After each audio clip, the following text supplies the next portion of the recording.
બ્રહ્માજીએ કરદમ ઋષિને આજ્ઞા આપી કે તમે સૃષ્ટિનો વિસ્તાર કરો. કરદમ ઋષિએ 10,000 વર્ષ તપસ્યા કરી અને તપસ્યા કરી અને ભગવાનને પ્રસન્ન કરવાનો પ્રયાસ કર્યો છે. આ એક અદ્ભુત તપસ્યા છે. કરદમજી તપ શું કામ કરતા ખબર છે? પત્ની મેળવવા માટે. કરદમજીએ તપસ્યા કરી પત્ની માગવા હાટુ. આ એક એવા ઋષિ છે જે ઘરવાળી માગવા હાટુ તપ કરે છે. કારણ કે કરદમજીએ જોયું કે આખા સંસારમાં મારી સાથે વિવાહ કરે એવી યોગ્ય કોઈ સ્ત્રી નથી. તપ કરીને જ લેવી પડશે. અને વિવાહ પહેલા તપસ્યા જરૂરી છે. તપસ્યા ન હોય ને એને વૈવાહિક જીવનનો આનંદ ન મળે. જેના વિવાહનો પાયો ભોગ છે એના જીવનમાં આનંદ નહીં આવે. વિવાહ પહેલા તપ જરૂરી. આજે તો લોકોને ખબર નથી વિવાહ શું કામ કરીએ છીએ. કોઈને જઈને પૂછો, ભાઈ તે વિવાહ શું કામ કર્યા હતા? કે મારા બાપાએ કીધું એટલે કર્યા. એને બાપાને જઈને પૂછો, તમે શું કામ કર્યા હતા? કે મને મારા બાપાએ કીધું. કોઈને ખબર જ નથી વિવાહ શું કામ કરવા જોઈએ. જ્યાં સુધી આ જગતમાં એ જાણકારી યુવાનોને ન પ્રાપ્ત થઈ જાય કે વિવાહ શું કામ કરવા જોઈએ, એને વિવાહ ન કરવા જોઈએ. પ્રોગ્રામ બંધ રાખવો. કેમ? કારણ કે સંસ્કારની જાણકારી વગર જેને સંસ્કારો કરી લીધા છે એના દ્વારા જ આ વર્ણશંકર પ્રજા પેદા થઈ છે સમાજમાં. આખા ધર્મનો સત્યાનાશ કાઢવા વાળી આજે પ્રજા આવી છે ને, એનું પરિણામ શું છે કે વિવાહ શું કામ કરવા એનું કોઈ ભાન જ નથી, કોઈ જ્ઞાન જ નથી. એને નથી ને એના બાપાને નથી. પેઢીઓમાં કોકને ન હોય ને તો કોઈ સારા ગુરુને જઈને પૂછો કે વિવાહ પહેલા મારે શું કરવું જોઈએ. આ એક સંસાર સમુદ્ર છે. આમાં પડવું હોય ને, અમારા ગુરુ મહારાજ કહે છે કે આમાં પડવું હોય ને તો એમાં પહેલા તરતા શીખી લો. નદીમાં પડાય, તરતા આવડતું હોય તો, નગર કાંઠે બેહીને આનંદ લેવાય. કારણ કે વગર તરે પડો ને તો ડૂબી જાવ. કેટલા કેટલા ડૂબ્યા છે બોલો, ઊંધા માથે ડૂબ્યા છે. તોય લાઈનમાં છે. લગ્ન કરવા તો કે હા, અને લગ્ન કરવા એ ખોટું નથી. વિવાહ થવા જોઈએ, પણ વિવાહનો જે પાયો છે એ ભોગ નહીં, ધર્મ હોવો જોઈએ. જુઓ, રામાયણ આપણે સાંભળીએ છીએ ને, વાલ્મીકી રામાયણમાં વાલ્મીકીજી લખે છે ભગવાન રામની મર્યાદા કેટલી છે. બેડરૂમમાં સીતાજી યારે એકલા હોય ને તોય ભગવાન મર્યાદા રાખીને વાત કરે સીતાજી સાથે. ભલે એકાંત સ્થાન હોય, પત્ની છે તોય. માતા પિતાની મર્યાદાઓમાં જે સંતાનો આવે એની વાતો કંઈક જુદી છે. સૌરાષ્ટ્રની એક ઘટના છે, મને બહુ પાકું સ્મરણ નથી, એના નામ શું છે. એક ક્ષત્રિય પતિ પત્ની અને એનું 6 મહિનાનું બાળક, કેવલ 6 મહિનાનું બાળક. એ સૂતો હતો, જતો સૂતેલો, અને એમાં એ જે પુરુષ છે એ પુરુષે એ સ્ત્રીનો સ્પર્શ કર્યો. પત્ની છે, રૂમમાં છે, એકાંત છે, બાળક 6 મહિનાનું છે, અને જેવો પત્નીનો સ્પર્શ કર્યો ને એટલે એ બાળક પડખું ફરીને સૂઈ ગયો. અને આ વાતથી સ્ત્રીને એટલી લજ્જા આવી, એક 6 મહિનાના બાળકે મારા પતિનો મને સ્પર્શ જોઈ લીધું છે. એ સ્ત્રીએ આત્મહત્યા કરી લીધી. આવી ખુમારી. ગોથલ પદમણી, આ સૌરાષ્ટ્રનો ઇતિહાસ છે. સ્ત્રીઓની અંદર શુદ્ધતા હોય ને તો એનું સંતાન શુદ્ધ જન્મે. ગીતામાં અર્જુને કીધું, સ્ત્રીશુ દુષ્ટાશુ વાર્ષ્ણેય જાયતે વર્ણશંકર. સ્ત્રીમાં જો ગડબડ થઈ તો વર્ણશંકર સંતાનો આવશે. એટલા માટે કીધું સ્ત્રીઓની રક્ષા બહુ જરૂરી છે. આજના નેતાઓએ આ સમજવાની જરૂર છે. સુરક્ષા કેવી રીતે રહે? સુરક્ષા સંસ્કારો દ્વારા જળવાય છે. કરદમજીને આજ્ઞા મળી વિવાહ કરવા માટે. વિવાહનો વાસ્તવિક આનંદ છે સંસ્કાર, નહીતર પછી કજિયો ને કંકાસ. 2 દી પહેલા મને ઓલા પાર્થે એક વસ્તુ બતાવી ફોનમાં. લખ્યું હતું લગ્ન પહેલા દીકો ને દીકુ, અને લગ્ન પછી એમ થાય કે આને એક જીકું ફોનમાં લખીને આવ્યો હતી. આ થવાનું કારણ શું છે? પતિ પત્ની ઉપર આટલા જોક્સ બન્યા છે, લોકો વિવાહ સંબંધની મજાક ઉડાવે છે, આટલી કારણ શું છે? કારણ કે વિવાહના મૂળમાં જે ધર્મ હતો એ ધર્મ નષ્ટ થઈ ગયો છે. વિવાહ આજ કેવલ ભોગ ઉપર ટકેલા છે.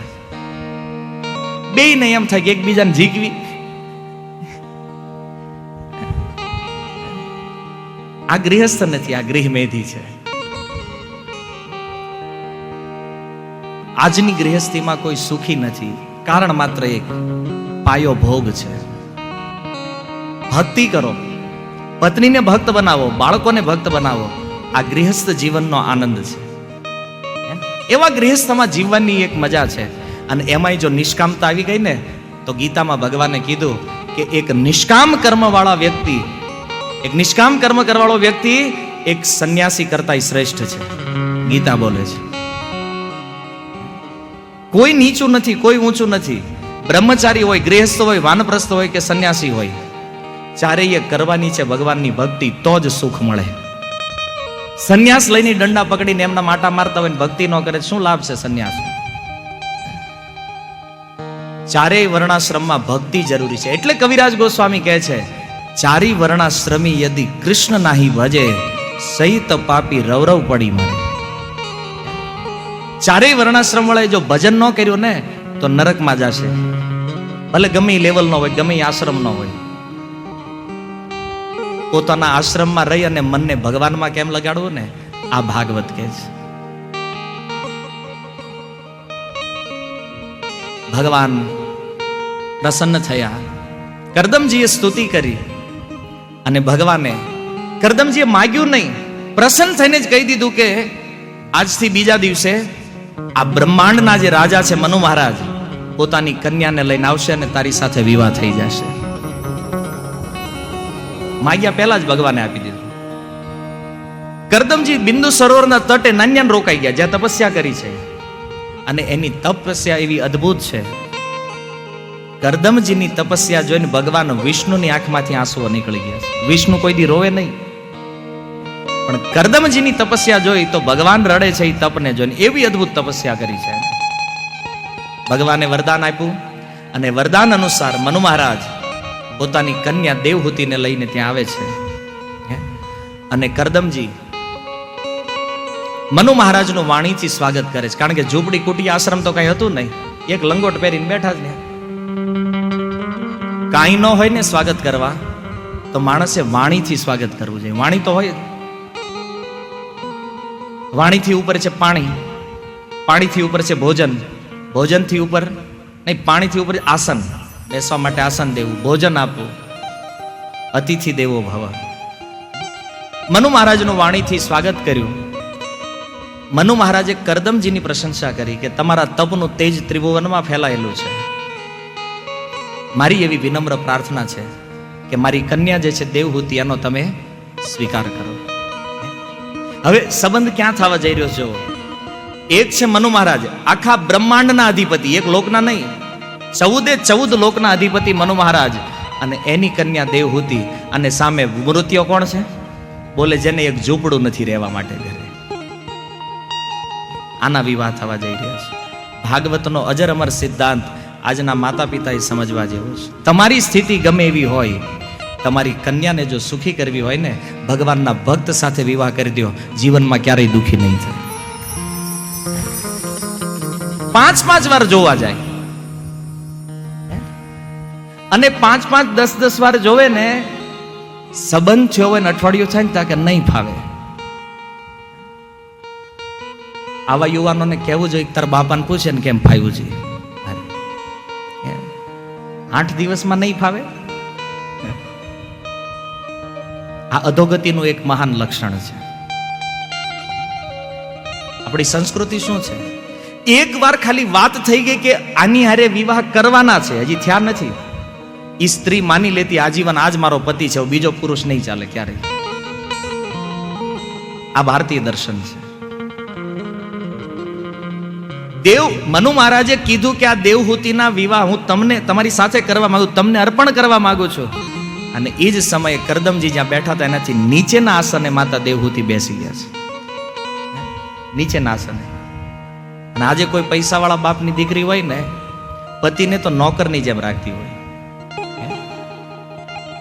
અને હકીકત પુરુષોની અંદર જો થોડી તે ખુમારી બચી હોય ને, તો કોઈ દિવસ કોઈના બંધનમાં કે કોઈ સ્ત્રીઓના અંડરમાં રહેવું પડે ને, આવી સ્ત્રીઓ અરે ક્યારેય વિવાહ ન કરવા જોઈએ.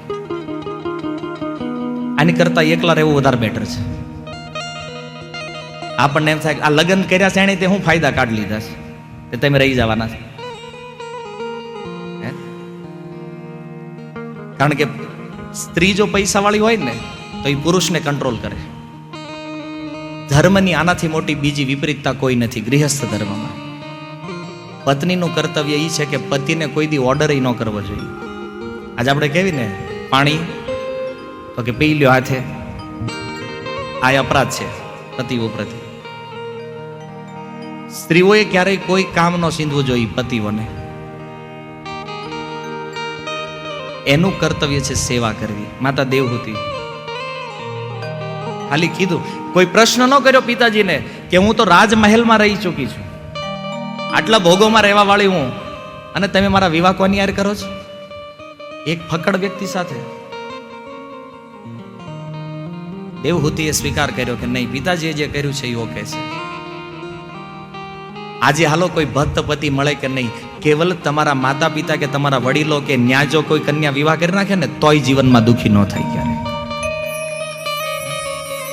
પણ આજની જે કન્યાઓ છે એટલી બગડી ચૂકી છે, એને જોતા જ લાગે છે કે આના ગર્ભથી જે બાળક ઉત્પન્ન થશે ને એ નિશ્ચિત વર્ણશંકર નીકળવાનું છે.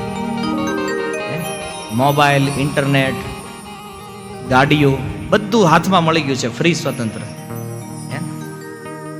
અને ઈ સ્ત્રીઓ પોતે મૂર્તિઓ ગોતવા નીકળે છે, અમે ગોતશું. એવી કન્યાઓને મારે ખાલી એક જ વાત કહેવી છે, પતિ કેવો હોવો જોઈએ. આજની કન્યાઓને કોઈ છોકરો ગાડીમાં ફેરવે, મોબાઈલમાં બેલેન્સ નખાવી દે, રેસ્ટોરન્ટમાં લઈ જાય, 2-5 ચોકલેટો આપી દે, એટલે એ કન્યા એમ વિચારે કે આ મને આખું જીવન આમ જ હાચવશે. પણ કન્યાઓ તમારે વિચાર કરવાની જરૂર છે કે જે છોકરો આખો દિવસ તમારી વાહે બગાડતો હોય ને એ નવરો છે, એની પાસે કોઈ ધંધો નથી.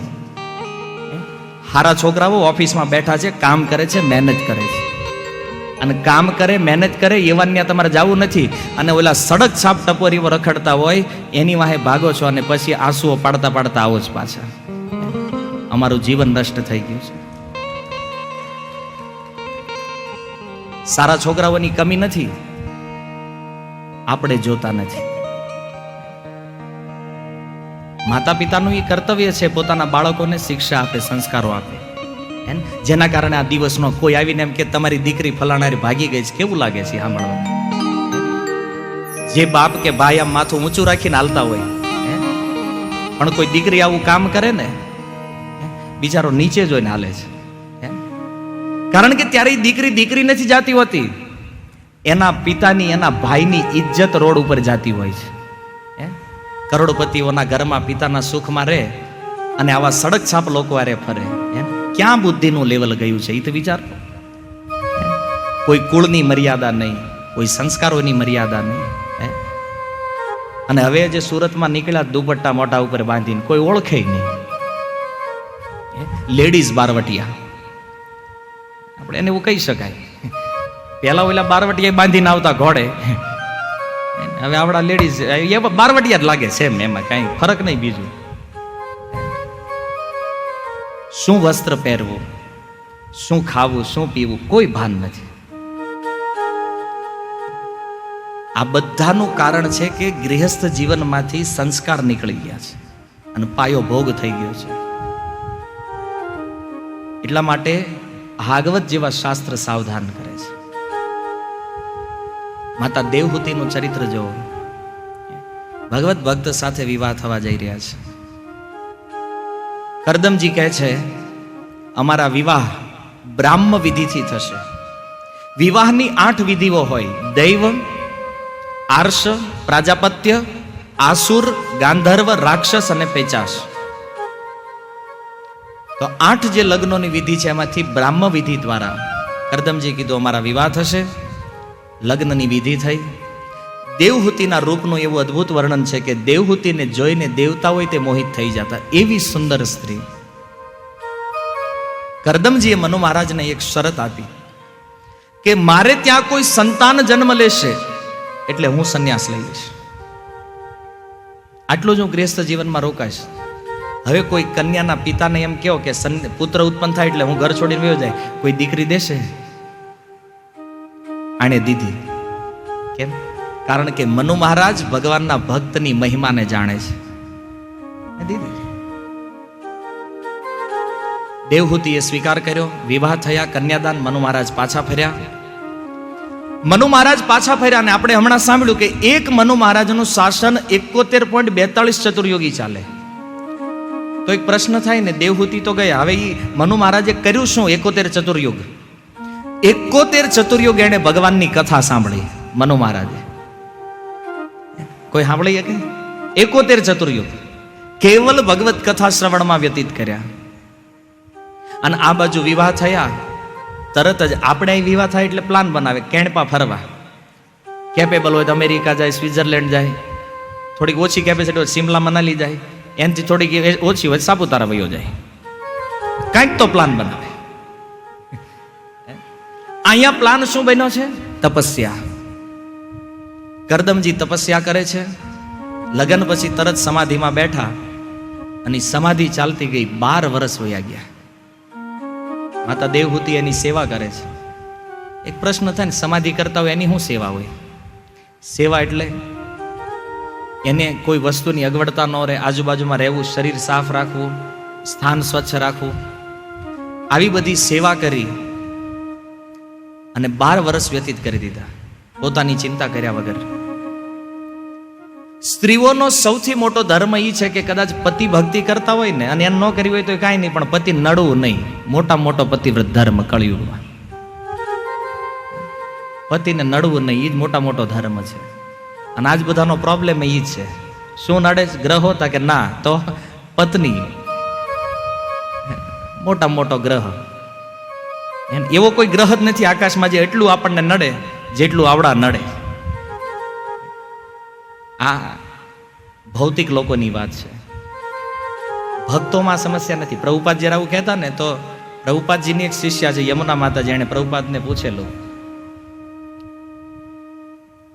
આમ પ્રભુપાદે પ્રવચનમાં કીધું કે સ્ત્રીઓમાં આ બધું હોય, એટલે એમ બાજુમાં જ બેઠા હતા. એટલે પ્રભુપાદે સામે જોયું. પ્રભુપાદે પૂછ્યું, એમ આઈ રાઈટ યમુના? હું આજે કહી રહ્યું છું એ વાત સાચી છે? માતાજીને ખબર ન પડી જવાબ શું દેવો. એને કીધું યસ પ્રભુપાદ. પણ પ્રભુપાદજી કીધું નહીં. જે વૈષ્ણવ છે, જેણે પોતાનું જીવન ભગવાનને સમર્પિત કર્યું છે, એવી વૈષ્ણવી માતાઓની આ વાત નથી. જેના મન ચંચળ છે, જેને આ જગતમાં ભટકવા સિવાય બીજું કોઈ કામ નથી, એવી કામી સ્ત્રીઓની આ ચર્ચાઓ છે. કારણ કે ભક્ત સ્ત્રી હોય કે પુરુષ, વૈષ્ણવ તો વૈષ્ણવ છે ને. કરદમજીએ સમાધિમાંથી બહાર આવીને જોયું, એક સ્ત્રી પાસે બેઠી છે ને પૂછ્યું, તમે કોણ? અને લગ્ન થયા પછી આપણે આપણા ઘરવાળાને પૂછીએ કે તમે કોણ, તો શું થાય? દરવાજો બંધ કરીને ધોકે ધોકે ધોકાવે કે નહીં? તમે તો કહેવાય નહીં. નગરી સમજે કે આનો કઈક પ્લાન બીજો લાગે છે. કરદમજીએ પૂછ્યું, તમે કોણ? માતા દેવહૂતિ કહે છે, હું તમારી પત્ની છું. 12 વર્ષ પહેલા મારા પિતાએ તમારી સાથે પાણી ગ્રહણ કર્યું છે. કરદમજીને યાદ આવ્યું, હા 12 વર્ષ પહેલા મારા લગ્ન થયેલા. આ ભાઈનું ભજન તો જોવો યાર. આ કેવું મહાન વ્યક્તિત્વ છે, જેને પોતાના વિવાહ ભૂલાઈ ગયા છે. મારા લગ્ન થયા હતા. આટલું મન ભગવાનમાં આવિષ્ટ છે. આ તો બહુ દૂરની વાત છે, પણ નજીકના આ કળિયુગના હજી 201 વર્ષ પહેલાની એક ઘટના. વાચસ્પતિ મિશ્ર નામનો એક બ્રાહ્મણ દક્ષિણ ભારતમાં, અને એ એક ગ્રંથ લખતા હતા. એ વ્યક્તિ ગ્રંથ લખવામાં એટલા આવિષ્ટ થઈ ગયા કે ગ્રંથ લખે, પેજ પૂરું થાય એટલે ફેંકી દે, લખે, પેજ પૂરું થાય ફેંકી દે. કોણ વ્યક્તિ આવે છે જાય છે, રાત દિવસ કોઈ ભાન નહીં. અને આમ કરતા કરતા વર્ષો વ્યતીત થયા ગયા. અને એક દિવસ એની પત્ની એ રૂમમાં દીવો લઈને આવી, એનું અચાનક ધ્યાન ગયું અને એણે પૂછ્યું, તમે કોણ?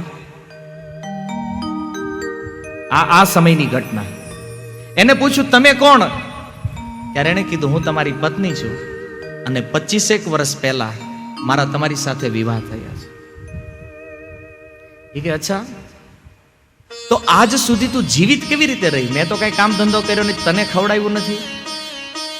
ભલે હું આજુબાજુના ઘરોમાં કામ કરી અને આ ઘરનું ગુજરાન મેં ચલાવ્યું છે, તમે લખવામાં એટલા વ્યસ્ત હતા કે મેં તમને ડિસ્ટર્બ કરવાનું ઉચિત ન સમજ્યું. તો કે મેં અત્યાર સુધી જેટલા પેજ લખ્યા એ ક્યાં છે?